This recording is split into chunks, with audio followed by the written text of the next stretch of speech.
I love the journey. No matter how far down you can go, you can always climb back up. Don't even have to climb, just have to stop holding on to the bottom.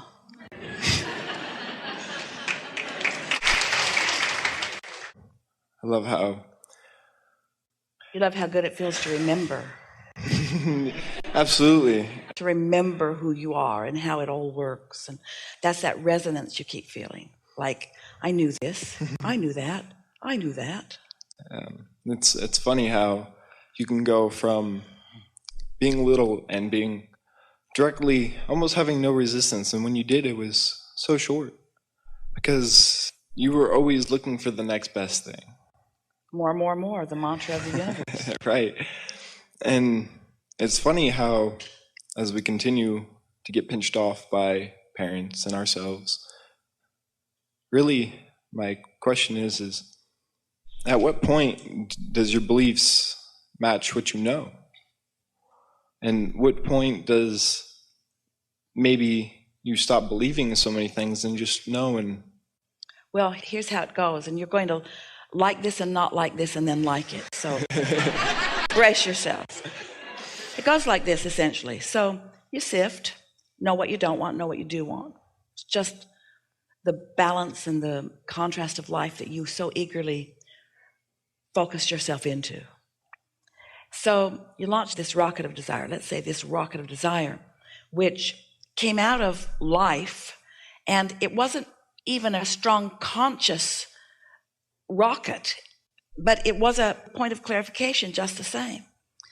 But it felt vague and odd to you because it was so new.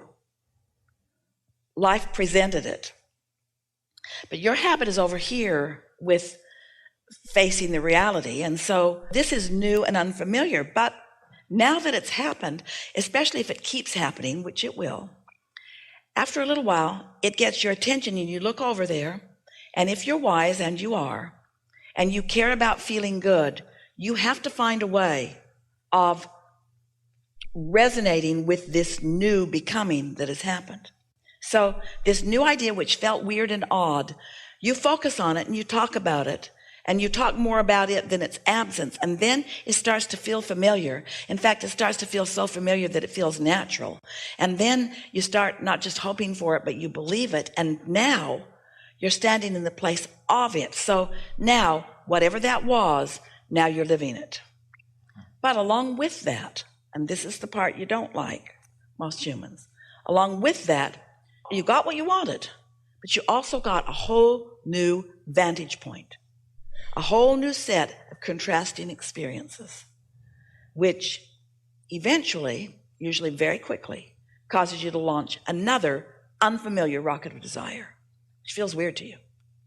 So you focus on it, you talk yourself into it, you soothe yourself, you bring yourself up to speed with it. Now you're standing over there in that vibration, and now it manifests. And right along with that manifestation is a whole new vantage point and a whole new set of contrasting experiences that's going to take all day long, which causes you to launch another rocket of desire.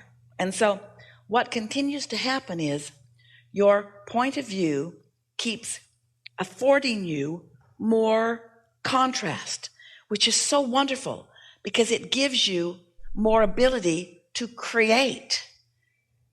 And once you get the hang of this, once you understand the slight discomfort in the new, then it doesn't have to be uncomfortable because you know the law. You know that doubt slows things down, and you know that belief speeds things up, and you know that you have the ability to focus more on what you want and less on what you don't want. So you get really good at no longer accepting the reality that others are trying to force down your throat, and instead applying what you know, what your guidance system is showing you the way that it works, you see. It's a wonderful thing to be your age and know what you now know. I'm just going to tell a story. At a younger age, when you know who you are and you pinch yourself off, and society sets you up for this.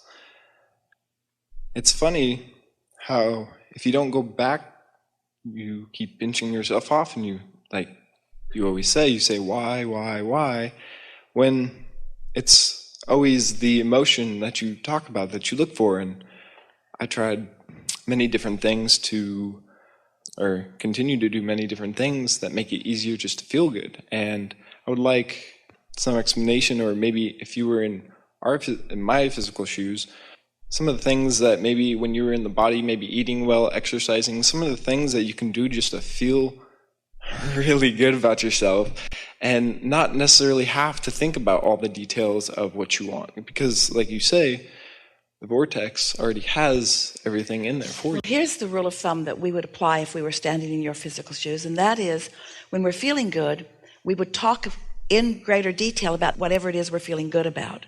And anytime we're not feeling good, we would stop the talk, go general. When you don't feel good, don't be specific, because that speeds things up, and you don't want to speed yourself up in the opposition to what you want. So just talk more if it feels good and talk less if it doesn't. That really is the simple and very powerful tool. Do you understand that when you stand in any moment in time, that the non-physical part of you that we are calling your inner being is focused upon exactly what you're focused upon at exactly that same time, and has a very strong perspective, or you might even say opinion, about what you're focused upon.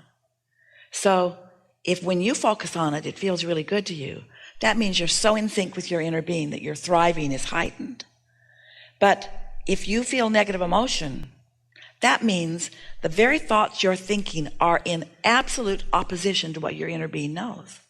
So when you're being hard on yourself, or when you're regretting something, or when you're remembering some put down that someone applied to you, or some put down that you applied to someone else, it's really vivid. In fact, we want to put it to you in such a strong way.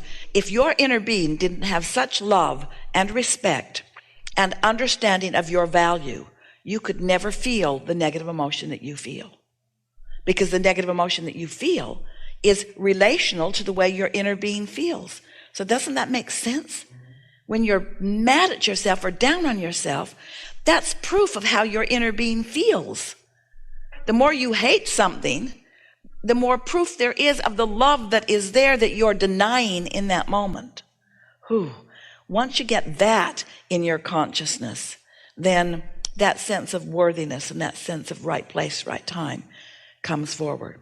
You've said something a time or two here that we want to help you to feel clarification about, and that is, yeah, it does feel like life's doing things to you, and it does feel like others are doing things to you.